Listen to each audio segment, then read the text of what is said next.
Hello learners, I am Paulumi Das and today we are going to learn about the various forms or types of listening which is part of the BES course 124. During our waking hours, we are constantly bombarded with sounds and words. Though we hear almost everything, we do not listen to everything we hear. In fact, we cannot listen to everything. Our brain is not programmed to pay attention and cognitively decode every sound that enters the oral cavity. Hearing is, therefore, a sense, but listening is a skill that human beings gradually develop as they steadily acquire linguistic abilities. It is one of the foremost skills that helps a person to make sense of the acoustic inputs he hears, to confer meaning and significance to the sounds and syllables that he encounters, and in effect accrue information and gain knowledge. Unfortunately, society assumes that with age, learners of a particular language would eventually attain a level of listening ability that will be enough for helping them survive through day-to-day situations. Though this is partially true, in a classroom where students have to confront new vocabulary and novel ideas regularly, the receptive skill of listening has to be particularly honed and sharpened so that they can imbibe, decode, and process information that will help them learn more as well as respond and communicate effectively according to the situational demands. However, as teachers, we often ignore the requirement to develop this seminal skill in our students as we believe that listening will be naturally taken care of and doesn't require practicing, or that there are hardly any language tasks across the curriculum that would be suitable for our class content, or that the other cognitive skills like reading, speaking, writing are more valuable and therefore requires more time and focus. But this attitude can detrimentally affect the manner and pace at which students learn in a classroom. Listening with intention and attention is one of the vital ways in which knowledge can be transferred and created in learning environments. Listening is a multi-layered skill. It allows the brain to apply meaning to sound, to establish vocabulary, develop receptive and expressive language, organize and categorize information, and finally learn and internalize knowledge. Listening is indeed where hearing meets the brain. Therefore, teachers can greatly benefit if they can devise teaching methodologies and tasks that improve listening capacities in their students. To productively tap onto the advantages that an attentive listening session can provide for students, teachers ought to understand the various situations that demand the various types of listening practices. Linguists and pedagogues have come up with different models to differentiate various kinds of listening practices. The intended response or outcome of listening session, reciprocal and non-reciprocal listening, the level and process of involvement of the listeners, listening for specific purposes, listening for gist and extensive listening, or the situational demands like marginal listening, appreciative listening, academic listening, conversational listening, and creative listening form the baseline for the categorization of listening practices.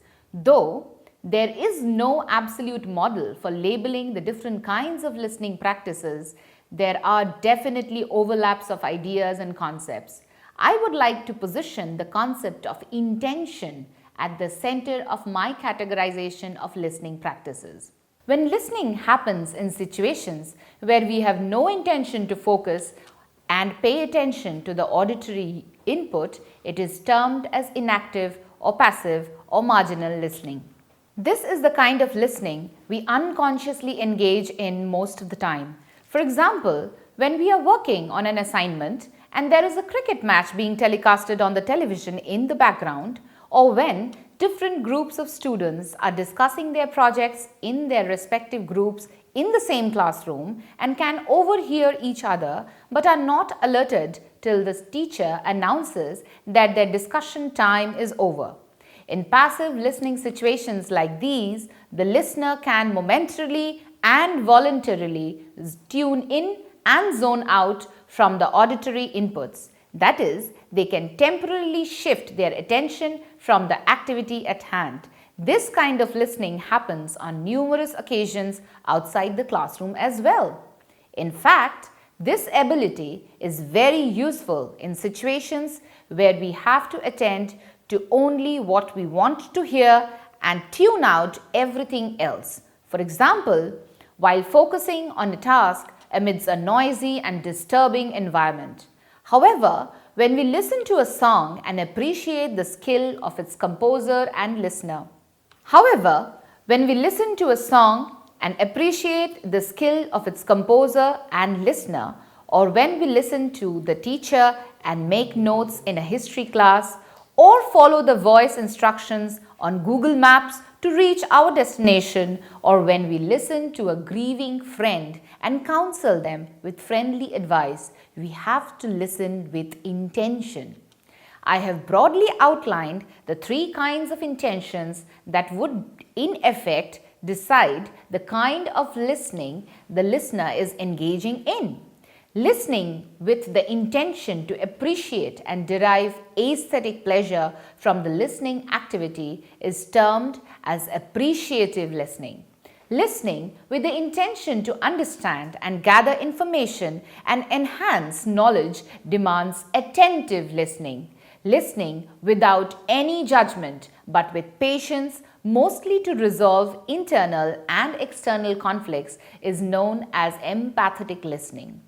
When we listen to our favorite song or a dramatized reading of a story or a playtext or the recitation of a poem by our favorite author, we get emotionally involved in the process.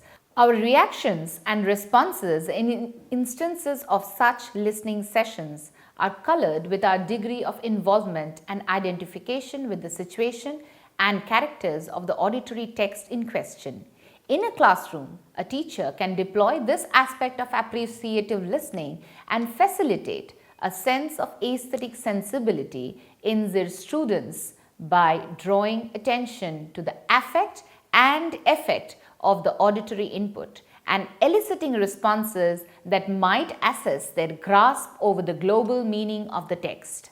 However, in recitation, music, and performance classes, appreciative listening would eventually contribute to the academic aspects of engaging with resources. But there are situations in life that require accurate comprehension, as the information received in the auditory input is of paramount importance. For example, in announcements, introductions, instructions, or explanations, if a person fails to understand what is being said or remember any portion of the information they listen to, they are expected to interject the auditory input, clarify their understanding by interrogating the speaker or asking them to repeat until adequate comprehension is achieved. To train students in this kind of attentive listening, teachers can design activities based on directions, wherein students carry out a task or an experiment by closely following the instructions step by step. Depending on the learning focus of their discipline-specific content, teachers can devise listening activities that could help learners to better grasp ideas, critique perspectives, and provide their argumentative responses as intended. Responses being the primary denominator to assess students' understanding and cognitive progress.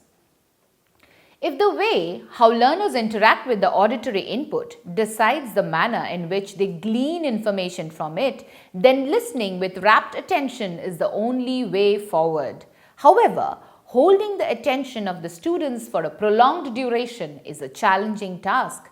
Even more if it is in a second language, which is the case in many Indian classrooms. As listening in these scenarios become extremely difficult, teachers need to think carefully about making their activities successful and content interesting. This will not only keep the motivation quotient of the classroom high, but help teachers to capitalize the learner's background knowledge and interests and thus activate schema, so that learners can apply that knowledge and those interests to become effective listeners. I would apply Michael Rost's framework on categorizing listening based on learning and activity focus as discussed in his book Teaching and Researching Listening by Pearson Education in 2011 to my category of attentive listening. Let us concentrate on this table here that Rost lays out on page 183 of his book. Let us all take some time and reflect on this table.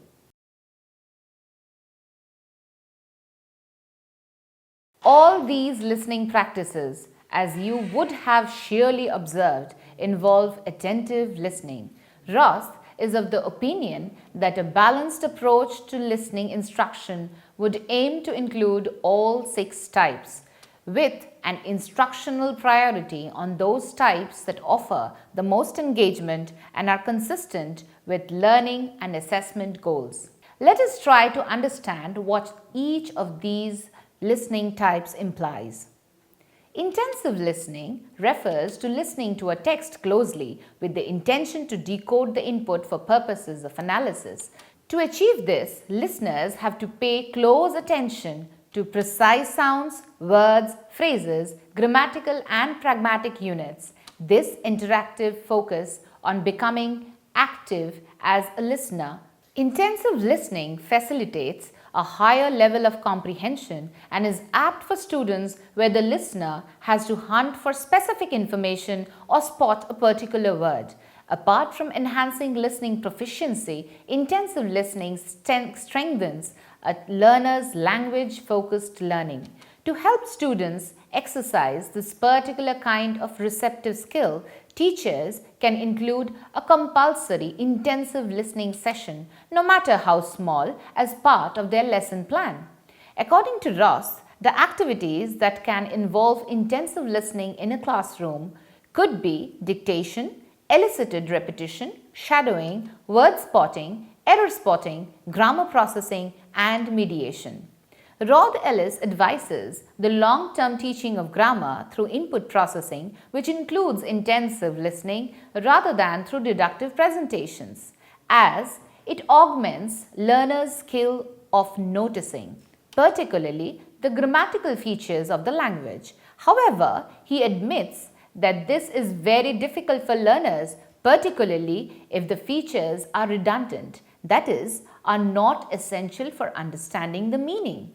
Therefore, it is essential that teachers use authentic texts that have a topicality and curiosity that will attract students in spite of potential linguistic difficulties. This is the grammar discovery approach, where learners analyze the data in order to arrive at an understanding of how a grammatical feature works. Selective listening is basically listening with a planned purpose in mind, often to gather specific information to perform a task. In fact, it is almost the appropriate precursor to more complex and extended academic listening sessions. To help students ideate, teachers can devise graded listening lessons that would help students learn to listen and get facts so that they become ready to listen and get ideas. Identifying the facts could involve spotting any of these: numbers and numerical relationships, letters, sounds, abbreviations, spellings, directions and spatial relations, time and temporal sequences, dates and chronological order, measurements and amounts, proportion, comparison and contrast, and then taking notes of this factual information. Note-taking, which is a very useful macro skill in the lecture listening comprehension environment, has a high degree of practical value and psychological validity for learners, as it is a mode of self-assessing their listening abilities. To further help students develop their selective listening ability, teachers can ask students to perform specific actions during note-taking, like writing down certain words or phrases, copying material on the board in appropriate places in their notes, listening topics, or labeling parts of their notes.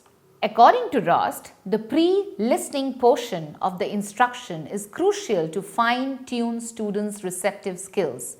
This phase may include a short activity to preview upcoming vocabulary or concepts or discourse frameworks that will help students engage with the listening extract, or to discuss pictures, photos, cartoons and memes even, and provoke some predictions, or to elicit what students already know about the topic or add a personal experience to pique their interest. Rost continues that teachers can even provide a short list of provocative questions such as, do you agree or disagree with the following statements on the upcoming topic to help activate schemata and emotions related to the listening extract. Any of these activities alone or in combination may serve to activate the background knowledge students will need to listen well. Effective pre-listening activities heighten the degree of relevance for listening, which fuels motivation. This ensures that students are not cold or discouraged about what they are going to listen to. Interactive listening is a type of conversational interaction in which the listener takes a leading role in understanding through providing feedback, asking questions, and supporting the speaker. This kind of listening emphasizes the learner to articulate this understanding by forcing comprehensible output, which in turn forges negotiations and facilitates learning new linguistic forms through collaborative discourses between the learners. In order to ensure that the students engage in interactive listening, teachers need to provide structural communicative tasks, that is, a problem that necessarily needs exchange of ideas and thus elicits negotiation of linguistic forms to arrive at a tangible solution or outcome. Examples of such tasks are students collectively filling information gaps in an oral text or reconstructing possible endings to unfinished narratives. An effective communication circuit between people cannot exist unless each participant becomes an equal partner in communication through back-channeling. Back-channeling are verbal or non-verbal responses like phatic expressions that we generally use, like yay, woohoo, right. And a person can interject these expressions in a conversation with another person. What these expressions do is that they reveal the learner's understanding and attention. Apart from back-channeling, providing responses and initiating repair when communication gets disrupted is an important part of the communication circuit. Teachers can actually use explicit instructions to formulate these strategies to ensure that students are involved in interactive listening. Teachers can actually use explicit instructions to formulate these strategies to ensure that students are involved in interactive listening. According to Katharina Bremer, a German sociolinguistic researcher, teachers ought to focus on the use of explicit responses to understanding problems. For example, metalinguistic comments such as, "I'm not sure I understand this," and the use of partial repetition to distinguish the elements that were not understood. For example, the speaker says, "This is the perfect antidote to depression," and the listener interjects by asking, "Perfect antidote what?" This is an example that has been quoted by Rost. She adds that teachers should also encourage learners to formulate hypotheses, to develop high inferencing capacities, to stay active in the struggle for understanding. In classroom settings, two-way collaborative tasks which operate on the listener's control over the conversation by turn-taking, seeking feedback, and clarifying through confirmation checks are highly effective to promote interactive listening skills. Extensive listening refers to listening for several minutes at a time, staying in the target language, usually with a long-term goal of appreciating and learning the content.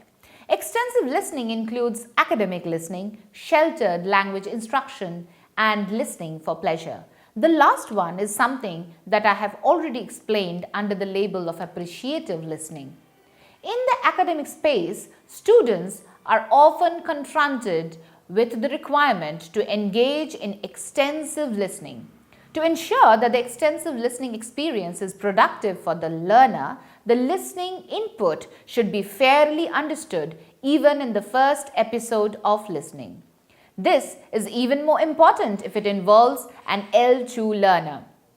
Unless high levels of learner satisfaction and comprehension is targeted, extensive listening can be boring and unproductive. Therefore, to ensure comprehensibility, additional support material should be shared with the listener prior to the listening session. Things like prior readings, pre-learning of key vocabulary or concepts, or during the actual listening process, like graphics, subtitles, help menus, etc. Rost also mentions that this strategy of incorporating support elements into academic listening has been described under the nomenclature of sheltered instruction, in which learners are literally protected from being overwhelmed by too much information to process effectively. The Sheltered Instruction Observation Protocol (SIOP) that Rost shares is a very useful guide for teachers to support students in an extensive listening environment. It could include lesson participation. These are the aspects teachers can keep in mind while preparing the lessons and deciding on the background, comprehensible input, strategies, interaction, application, and lesson delivery. Along with these strategies, the productive outcome of an extensive listening session can be accentuated if teachers provide detailed comprehension strategy instructions. This will avoid the feeling of being overwhelmed with the quantity of oral input and help students to get back on track in case they experience difficulties in comprehension. Rost also emphasizes that extensive listening done in an academic context or in an autonomous learning context, for example, while doing homeworks or in the learning lab, is useful for improving automaticity in oral language processing and is valuable for building confidence of the listener. Apart from the sheer joy one derives from listening to something they like, extensive listening practices are also useful for students who wish to encounter and understand rich, authentic content for projects and presentations. Responsive listening refers to a type of listening practice in which the listener's response is the goal of the activity. The listener's response in this type of activity is affective, expressing an opinion or a point of view, rather than informational, that is, giving back facts based on what was heard. The experience of listening to political debates or comic talk shows falls in this category. What I may find offending or agreeable can be starkly different from what another person perceives from the same input. These differences might be because of the cultural, social, geographical, ideological, or gender situatedness of the listener.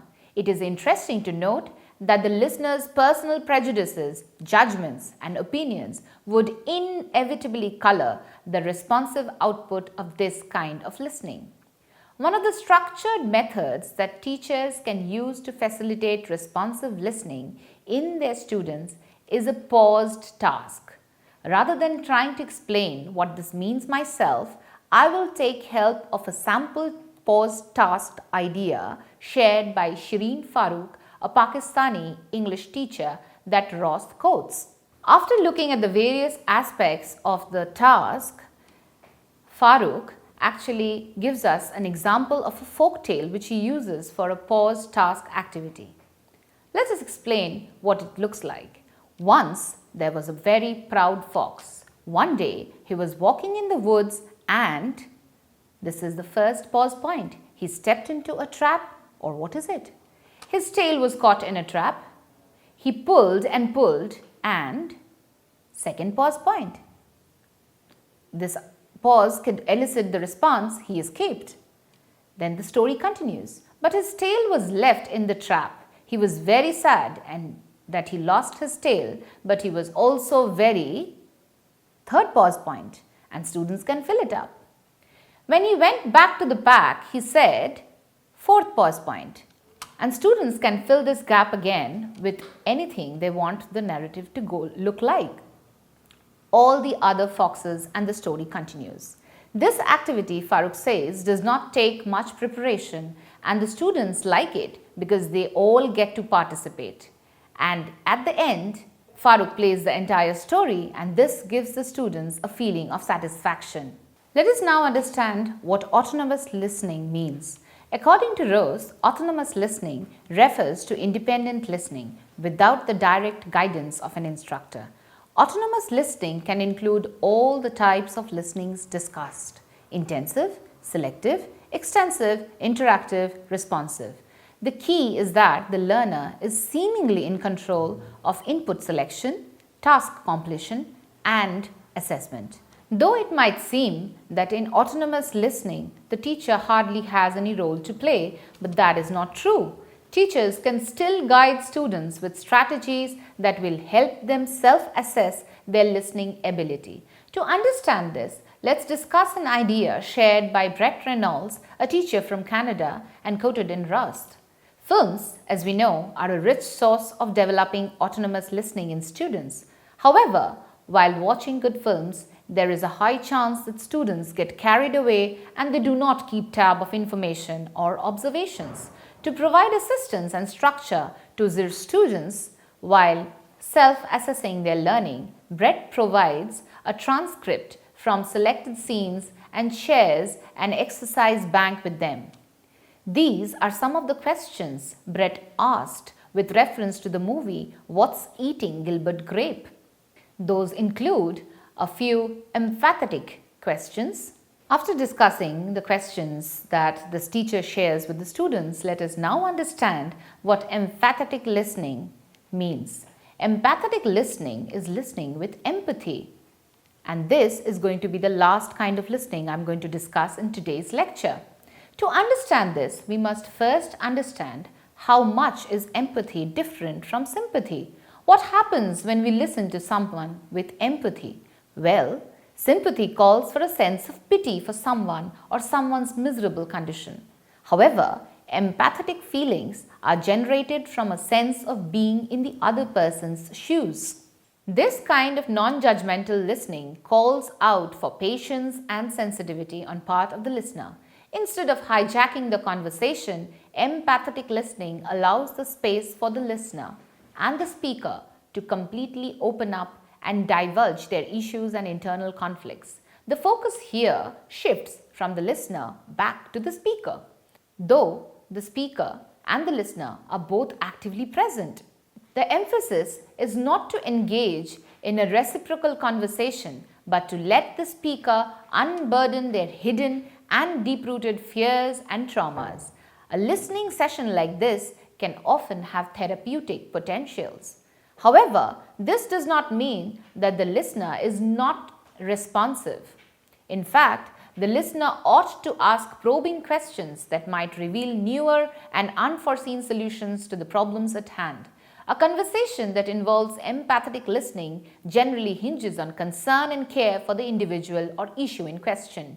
Even in academic scenarios, the practice of empathetic listening is slowly gaining ground. In fact, as teachers, when we listen to students' problems, we must lend them an honest, empathetic ear. This, I believe, is an integral aspect of an ideal learning environment. To sum up, all kinds of listening practices pivot on varying shades of intention and varying degrees of listening strategies like predicting, making inferences, monitoring, clarifying, and responding on part of the listener. And to fully reap the benefits of the receptive skill of listening across the curriculum, teachers need to find novel ways of enhancing learner involvement, motivation, and autonomy. That's all for today. Thank you.